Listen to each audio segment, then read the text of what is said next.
السلام علیکم ورحمۃ اللہ وبرکاتہ۔ آیت الکرسی کی فضیلت۔ پیارے رسول صلی اللہ علیہ وسلم نے فرمایا، اگر کوئی شخص فرض نماز کے بعد آیت الکرسی پڑھے گا تو جب اس کا انتقال ہو جائے گا تو وہ سیدھے جنت میں چلے جائے گا۔ السنن الکبریٰ حدیث نمبر 984۔ آیت الکرسی انسانی کی جان اور مال کی حفاظت کرتی ہے۔ یہ قرآن کی سب سے عظیم آیت ہے، وہ تمام آیتوں کا سردار ہے۔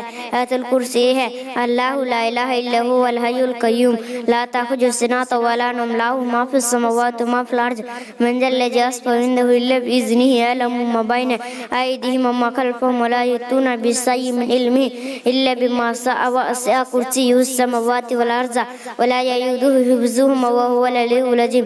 سورہ بقرہ 255۔ اللہ ہم سب کو آیت الکرسی کی فضیلت و اہمیت کو سمجھنے اور اس پر عمل کرنے کی توفیق عطا فرمائے۔ السلام علیکم ورحمۃ اللہ وبرکاتہ۔